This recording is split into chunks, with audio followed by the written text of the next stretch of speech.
মহামান্য আদালত, আজ কাঠগড়ায় দাঁড়িয়ে আছে এক ভয়ঙ্কর আসামি। তার নাম হলো প্রেম। এই প্রেম খাইতে দেয় না, ঘুমাতে দেয় না, কাজ করতে দেয় না। দিনে শুধু বলে মিস করছি, রাতে বলে অনলাইনে আছো তো। আর সামনে রমজান মাস আসতাছে, এই প্রেম রোজাকে বানাবে হালকা। প্রেমে পড়লে সেহরি খাইতে ভুলে যায়, ইফতারে আগে বলে তুমি না খেয়ে থাকলে আমিও খাবো না। এই প্রেমের জন্য কত মা বাবা কষ্ট পাইছে, শুধু এই প্রেমের জন্য। এই প্রেমের কঠিন বিচার চাই মহামান্য আদালত। হুজুর, আমি দোষী না, আমাকে বানাইছে ফেসবুক আর ফ্রি ডাটা।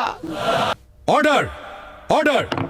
সমস্ত সাক্ষ্য প্রমাণের ভিত্তিতে এই আদালত ঘোষণা করছে যে রমজান মাস পর্যন্ত প্রেমকে ডাটা প্যাকেট ছাড়া রাখা হবে। দিনে 5 ওয়াক্ত নামাজ, রাতে 1 ঘন্টা ঘুম বাধ্যতামূলক। আর দর্শকদের জন্য ঘোষণা, রমজানে প্রেম না, সবজি খাও, পানি খাও, আল্লাহকে ভালোবাসো। আপনার মতে কে দোষী, প্রেম দোষী নাকি ফ্রি ডাটাই দোষী? কমেন্টে লিখুন।